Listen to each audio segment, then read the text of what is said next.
നമസ്കാരം. ഇടതുപക്ഷത്തിനൊപ്പം എന്നും ചാഞ്ഞും ചരിഞ്ഞും നിലയുറപ്പിച്ചിരുന്ന ചില വ്യക്തിത്വങ്ങൾ എപ്പോഴും ഉണ്ടായിരുന്നു. പക്ഷേ തെറ്റുകൾ കുന്നുപോലെ കൂടുമ്പോൾ പാർട്ടിയെ തിരുത്തുവാനുള്ള ശ്രമങ്ങൾ പലപ്പോഴും പല മുതിർന്ന അത്തരത്തിൽ പാർട്ടിയോട് കൂറുള്ളവർ ശ്രമിച്ചിട്ടുണ്ട്, തിരുത്താനുള്ള ശ്രമം. പക്ഷേ ആ തിരുത്തലുകളൊന്നും ഒരിക്കലും പൂർണ്ണമായിട്ടും വിജയിച്ചിട്ടില്ല. അവിടെ സംഭവിക്കുന്നത് പാർട്ടിക്കെതിരെ പറഞ്ഞവർക്കെതിരെ വിമർശനങ്ങൾ ഉയരുകയാണ് പതിവ്. പാർട്ടിക്ക് പുറത്തു പോകലുകൾ മാത്രമാണ് ഇവരെ പോലുള്ളവർക്ക് ഉണ്ടാകാറുള്ളത്. ഇവിടെയും അത്തരത്തിലൊരു കാര്യമാണ് ഈ അപ്പുക്കുട്ടൻ വള്ളിക്കുന്നുമായിട്ട് ബന്ധപ്പെട്ടിട്ടാണ്.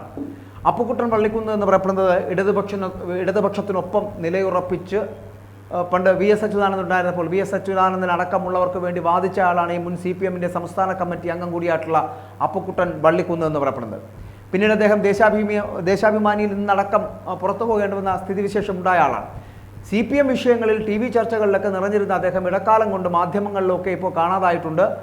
ഇപ്പോൾ ഈ ലോക്സഭാ തെരഞ്ഞെടുപ്പിൽ CPM-ന് കനത്ത തിരിച്ചടിയേറ്റതോടെ വിമർശനവുമായിട്ട് ഇപ്പോൾ അപ്പുക്കുട്ടൻ വള്ളിക്കുന്ന് രംഗത്തെത്തിയിരിക്കുകയാണ്. അപ്പുക്കുട്ടൻ വള്ളിക്കുന്ന് പറയുന്നത് പിണറായി വിജയൻ നടപ്പാക്കുന്നത് മോദിയുടെ അജണ്ടയാണ് എന്നാണ് അപ്പുക്കുട്ടൻ വള്ളിക്കുന്നിൻ്റെ വിമർശനം എന്ന് പറയുന്നത്. മുഖ്യമന്ത്രി ആയതിനു ശേഷം പിണറായി വിജയൻ RSS-മായി ഒരു സന്ധി ഉടമ്പടി ഉണ്ടാക്കിയിരിക്കുന്നു. പിണറായിയുടെ എല്ലാ വഴികളും മോദിയിലേക്കാണ് പോകുന്നത് എന്നും അത് കുറ്റപ്പെടുത്തുകയാണ് അപ്പുക്കുട്ടൻ. അദ്ദേഹത്തിൻ്റെ വാദങ്ങളിൽ ഈ മുഖ്യമന്ത്രിക്ക് ഇനി ഒന്നും ചെയ്യാനില്ല എന്നുള്ളതാണ്. എന്തു ചെയ്യുന്നുവെങ്കിലും അത് കേന്ദ്ര സർക്കാരിനെ ആഗ്രഹിച്ചുകൊണ്ടായിരിക്കും. മോദി ഗവൺമെൻറ് നയങ്ങളാണ് ഇവിടെ നടപ്പിലാക്കുന്നത്. കേരളത്തിലെ CPM മാറിപ്പോയിക്കൊണ്ടിരിക്കുന്നു. ബാഹ്യ ശക്തികളാണ് ഇപ്പോൾ തീരുമാനമെടുക്കുന്നത് എന്ന് പറയേണ്ടിയിരിക്കുന്ന ഒരു കാലഘട്ടം. മുഖ്യമന്ത്രിയുടെ വിശ്വാസ്യതയൊക്കെ നഷ്ടപ്പെട്ടു കഴിഞ്ഞു. മുഖ്യമന്ത്രിയായി പിണറായി വിജയൻ ചുമതലയേറ്റതിന് പിന്നാലെ ന്യൂഡൽഹിയിലെ വീട്ടിൽ പോയി പ്രധാനമന്ത്രിയെ കാണുന്ന ഒരു കാഴ്ച എല്ലാവർക്കും അറിയാം. തൻ്റെ വീട് സ്വന്തം വീട് പോലെ കാണണമെന്ന് തന്നോട് മോദി പറഞ്ഞതായാണെന്ന് പിണറായി പറഞ്ഞതുപോലും. അതുകൊണ്ട് തന്നെ ഇവരുടെ ബന്ധം, മോദിയുടെയും വിജയൻ്റെയും ബന്ധം വളരെ വർഷങ്ങൾക്ക് മുമ്പ് തന്നെ ആരംഭിച്ചതാണ്. സ്വർണ്ണക്കടത്ത് നടത്തിയത് എവിടെ നിന്നാണ് എന്ന് തനിക്കറിയാമെന്ന് പറഞ്ഞ് പിണറായിയെ പേരെടുത്ത് പറഞ്ഞ് മോദി വിമർശിച്ചിട്ടും അത് തള്ളിപ്പറയുവാൻ പിണറായി വിജയൻ തയ്യാറായില്ല എന്നുള്ളത് ശ്രദ്ധേയമാണ്. അത് വിമർശനാത്മകമാണ്. അതെന്തുകൊണ്ട് ശ്രദ്ധിക്കുന്നില്ല? മുഖ്യമന്ത്രി ആയതിനു ശേഷം പിണറായി വിജയൻ RSS-മായി സന്ധി ഉടമ്പടി ഉണ്ടാക്കിയിരിക്കുന്നു. BJP നേതാക്കളെയും തൻ്റെ അംഗരക്ഷകരെയും പരിവാരങ്ങളൊന്നുമില്ലാതെ RSS നേതാക്കളുമായി തിരുവനന്തപുരത്ത് വെച്ച് തന്നെ പലപ്പോഴും അദ്ദേഹം മീറ്റിങ്ങുകൾ നടത്തിയിരിക്കുന്നു. മോദിയുടെ താല്പര്യങ്ങൾക്കനുസരിച്ച് തന്നെയാണ് ഇപ്പോഴും പിണറായി വിജയൻ പ്രവർത്തിച്ചുകൊണ്ടിരിക്കുന്നത് എന്നുള്ളതാണ്. പിണറായിയുടെ എല്ലാ വഴികളും മോദിയിലേക്കാണ് പോകുന്നത് എന്നുള്ളതാണ്. ക്യാബിനറ്റ് റാങ്ക് നൽകി ഇരുത്തിയിരുന്ന KB തോമസ് ഉൾപ്പെടെ നിരവധി പേരാണ് പിണറായിയുടെ പ്രശ്നങ്ങൾ പരിഹരിക്കാനായിട്ട് അങ്ങ് ഡൽഹിയിലടക്കം പ്രവർത്തിക്കുന്നത് എന്നുള്ള കാര്യം മറന്നുപോകരുത് എന്ന് കൂടി അപ്പുക്കുട്ടൻ വള്ളിക്കുന്ന് പറയുകയാണ്. ചുമ്മാതല്ല ലാവ്ലിൻ കേസ് എഴുതുന്നത്. അതേസമയം VS അച്യുതാനന്ദൻ ഇന്ന് സജീവമായിരുന്നുവെങ്കിൽ പാർട്ടിക്കുള്ളിൽ പാർട്ടിക്ക് വേണ്ടി മുന്നിൽ നിന്ന് പോരാടാൻ ഇന്ന് VS അച്യുതാനന്ദൻ ഉണ്ടാകുമായിരുന്നു എന്നുകൂടി അപ്പുക്കുട്ടൻ വള്ളിക്കുന്ന് പറയുകയാണ്. അങ്ങനെയുള്ള വേറെ ഒരാളും ഇന്ന് CPM-ൽ നിലവിൽ ഉണ്ട് എന്ന് തോന്നുന്നില്ല. കാരണം പിണറായിക്ക് കുഴലൂതുന്നവർ മാത്രമാണെന്നുള്ളത്.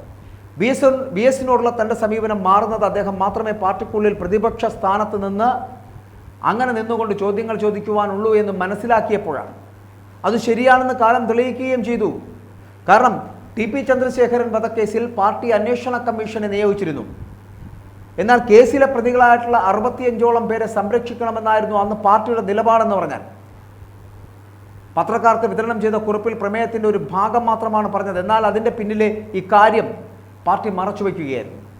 അത്തരമൊരു അന്വേഷണം കൊണ്ട് യാതൊരു ഫലവുമില്ല എന്ന് പറഞ്ഞിരുന്നു എന്നുകൂടി പറഞ്ഞു വെക്കുന്നുണ്ട് അവിടെ. അന്ന് രാത്രി മാധ്യമപ്രവർത്തകനായിട്ടുള്ള ഭാസുരേന്ദ്ര ബാബു, അദ്ദേഹം അപ്പുക്കുട്ടൻ വള്ളിക്കുന്നിനെ വിളിക്കുന്നു. അദ്ദേഹം ഇടതുപക്ഷത്തിന് വേണ്ടി എല്ലാ കാലത്തും വാദിക്കുന്ന ഒരാളാണ്. പാർട്ടി നിലപാട് അദ്ദേഹത്തെ നിരാശനാക്കുന്നു എന്ന് പറയുന്നു.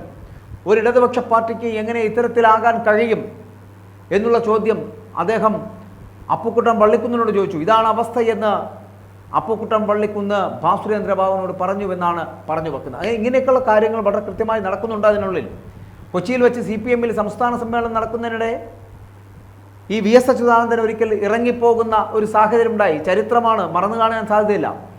സമ്മേളനത്തിലെ ഉയർന്ന വിമർശനങ്ങൾ കാരണമാണ് അദ്ദേഹം ഇറങ്ങിപ്പോയത് എന്നാണ് എല്ലാവരും പറഞ്ഞത്. എന്നാൽ എന്തായിരുന്നു കാരണം എന്ന് ആരെങ്കിലും അന്വേഷിച്ചോ? എന്നാൽ അങ്ങനെയല്ല കാര്യം. അന്നത്തെ പാർട്ടി ജനറൽ സെക്രട്ടറി ആയിരുന്ന പ്രകാശ് കാരാട്ടിനോട് TP വധക്കേസ് പ്രതികളെ പാർട്ടിയിൽ നിന്ന് പുറത്താക്കാൻ പാർട്ടി തയ്യാറാകണമെന്ന് VS അച്യുതാനന്ദൻ ആവശ്യപ്പെട്ടിരുന്നു. അതിന് തയ്യാറാകാതെ വന്നതോടെയാണ് അദ്ദേഹം ഇറങ്ങിപ്പോയത് എന്നുള്ളതാണ് വസ്തുത. ഞാൻ അദ്ദേഹത്തെ വിളിച്ചു എന്ന് തന്നെയാണ് അപ്പുക്കുട്ടൻ വള്ളിക്കുന്ന് എന്നോടൊപ്പം പറയുന്നത്. അന്നാണ് താൻ ആദ്യമായി VS-നെ വിളിക്കുന്നത് എന്നും അദ്ദേഹം തന്നോട് എല്ലാ കാര്യങ്ങളും പറഞ്ഞുവെന്നും അന്ന് വൈകിട്ടുള്ള ഒരു TV ചാനൽ ചർച്ചയിൽ പങ്കെടുത്തപ്പോൾ താൻ ഇക്കാര്യങ്ങളൊക്കെ തുറന്നു പറയുകയും ചെയ്തു എന്ന് പറഞ്ഞു. ഇതോടെയാണ് ചർച്ചകൾ മാറിപ്പോയത്.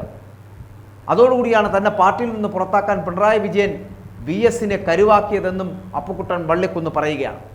അപ്പോൾ ഇതൊക്കെ ഒരു വെളിപ്പെടുത്തലാണ് സത്യം പറഞ്ഞാൽ. VS അച്യുതാനന്ദൻ ജീവിച്ചിരിക്കുന്നുണ്ട് എന്നും, പക്ഷേ അദ്ദേഹത്തിന് പ്രതികരിക്കുവാൻ കഴിയുന്നില്ല. ഇടതുപക്ഷത്തിനൊപ്പം നിലയുറപ്പിച്ച് മുന്നോട്ട് പോകുമ്പോഴും ചില തെറ്റുകൾ വരുമ്പോൾ ചൂണ്ടിക്കാട്ടണ്ടേ എന്ന് അപ്പുക്കുട്ടൻ വള്ളിക്കുന്നടക്കം പറയുന്നുണ്ട് എങ്കിൽ അതിന് പിന്നിൽ ഇന്നത്തെ സർക്കാരിൻ്റെ ഗതികേട്, നിരുത്തരവാദപരമായിട്ടുള്ള സമീപനം, ഇത്രയും ക്രിയാത്മകമായി ഇടപെടാൻ കഴിയാത്ത ഒരു സർക്കാർ എന്ന ജനങ്ങളെ കൊണ്ട് പറയിപ്പിക്കുന്ന തരത്തിലേക്ക് തരം താണുപോയ ഒരു സർക്കാരായി രണ്ടാം പിണറായി വിജയൻ സർക്കാർ മാറി എന്ന് തന്നെയാണ് ഇതിൻ്റെ ഉദാഹരണം എന്ന് പറയപ്പെടുന്നത്. അപ്പോൾ ഇതിൻ്റെ വസ്തുതകൾ നിരത്തിയാൽ പണ്ടത്തെ VS അച്യുതാനന്ദൻ എന്തുകൊണ്ട് പാർട്ടി സമ്മേളന വേദിയിൽ നിന്ന് ഇറങ്ങിപ്പോയി എന്നതടക്കമുള്ള കാര്യങ്ങൾ ഒരു വെളിപ്പെടുത്തലായി വരുമ്പോഴും പാർട്ടി അപ്പോഴും ഈ പിണറായി വിജയനെ എന്തുകൊണ്ടോ സംരക്ഷിച്ചു നിർത്തുന്നു എന്നുള്ളതാണ്. ഇന്നും ഇത്രയും വലിയ പരാജയം ഏറ്റുവാങ്ങിയിട്ടും ഈ പിണറായി വിജയനെ സംരക്ഷിക്കുവാനുള്ള ബാധ്യത പാർട്ടിക്കുണ്ടോ? എന്തിനാണ് പാർട്ടി അങ്ങനെ ഒരു വലിയ സംരക്ഷണ കവചം ഈ പിണറായി വിജയനെ തീർത്തു നൽകുന്നത്? അങ്ങനെയാണെങ്കിൽ ഈ പാർട്ടിയെ ഉണ്ടാക്കിയെടുക്കുന്നതിന് വേണ്ടിയിട്ട് അക്ഷീണം പ്രവർത്തിച്ചിരുന്ന VS അച്യുതാനന്ദനെ തള്ളിക്കളയാൻ ശ്രമിച്ച ഈ പാർട്ടിയാണ് ഈ പാർട്ടി. ആ പാർട്ടി എന്തുകൊണ്ട് പിണറായി വിജയന് വേണ്ടിയിട്ട് ഇങ്ങനെ സംരക്ഷണ കവചം ഒരുക്കുന്നുവെന്ന് ഈ അന്തം കമ്മികളെന്ന് വിശ്വസിക്കുന്ന ചില സഖാക്കളെങ്കിലും ഇപ്പോൾ ചോദ്യങ്ങൾ ചോദിക്കുന്നുണ്ടായിരിക്കും സ്വയം. അങ്ങനെയെങ്കിലും ചോദിച്ചു തുടങ്ങട്ടെ.